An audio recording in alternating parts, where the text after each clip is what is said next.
How you doing, man? Nice to meet you. Hey, good Pleasure to to meet have you. you on. Yeah. So as you're talking here, you mentioned that you had some issues with folks testing your faith and challenging your beliefs, and especially just coming into the faith, it could be a very daunting thing when you just made a huge life decision and you're getting all kinds of controversy for it, right? I wanted to ask, who are the people that you stuck to kind of get you through it, and how did you really go about getting the organization started? Because you mentioned, we started in 2011. So who was the Yeah. we? Like, who did you lean upon to kind of get this thing going? So when I first became a Christian, I remember I had it was February in 2010. I had opened a Bible that someone had given me the Mm. Christmas prior, and I just decided to open it that month, and I mean, I was just going through a depressed moment, I was going through some stuff, and I was trying to fill it. We all have that God-shaped hole, right? And we try to fill it with all kinds of other things when we're not a Yes, sir. Christian to try and numb that feeling. Very true.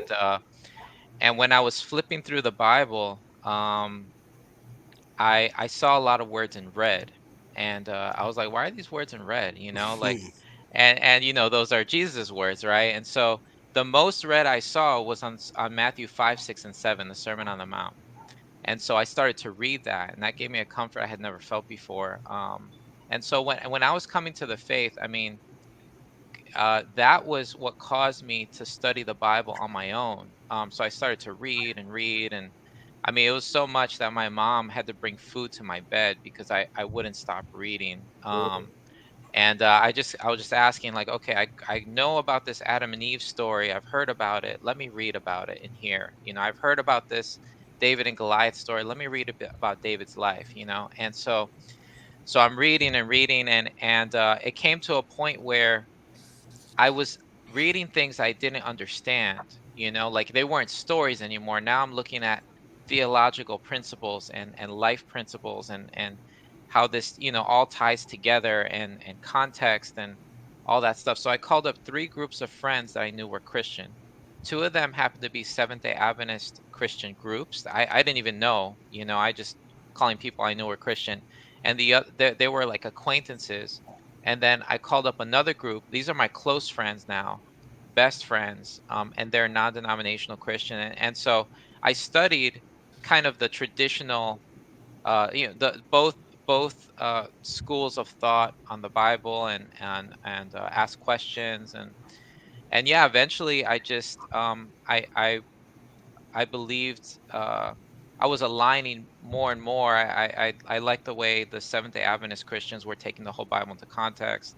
They were going to the Greek and Hebrew, and so I love that. And talking about prophecy. So I decided to Google a church, and I Googled an Adventist church, and I ended up in Apopka, and I just walked in, and it's the first person I saw. I said, I want to be baptized. And they were like, I'm thinking this Wow. is normal. You read the book of Acts, and people are getting baptized left and right. So I walk in there, I just see Wow. some guy walking by. I remember that day, man. He was just walking by doing his normal church stuff or whatever, and I'm like, hey, my name's Eric. I want to get baptized. Is it possible for me to get baptized today? And the guy's like, what? Like, what is happening right now? And so he calls up the pastor, and the pastor was out of town, and I started Mm. Bible studies with the pastor, and then a month later I was baptized. Nice. But Nice. I as I became a part of that church, I got to know some of the young people there, and we kind of developed some friendships. And it was two friends of mine that I pitched the idea to after this experience I had doing outreach. And yeah, and then we got started back in September of 2011. Throughout the time of, you asked about my jobs, I had them to support me, my church family. And honestly, a lot of their support was just listening. They didn't know what to tell me. I Good. gave into it. When I first became a Christian, my convictions weren't strong enough. I mean, I was still falling into sin left and right, committing sin left and right. And but they didn't judge me. They listen to me. I cry on their shoulder basically, and I got, with their help and God's help, obviously I got through it. So So yeah, it was Yeah, rough. Yeah. I I appreciate you saying that, man, because so many people have a fear. I feel that once they come to faith in Christ, that all the problems are going to go away. The temptations they had, they're no longer an issue.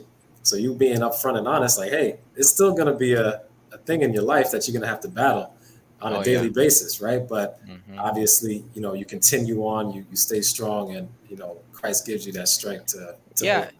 Yeah, man. I believe, and this is what I tell people, man. When you get baptized, you're giving God 100% permission to come into your life and help you to overcome those sins. Not that you will overcome them instantly, because that's not how it works. It's sanctification is the process of a lifetime. And so, yeah, so I feel that. I know a lot of people think like that too, and it's common. I mean, people paint the picture that way sometimes. It's sad. Hey, But what's yeah. going on, everybody? This is DTH of the Hold Your Point podcast crew. Thanks for watching the video. We really appreciate it. If you like our content, please like and subscribe and share. Get the word out about us. We got a lot of big things coming your way, and stay blessed.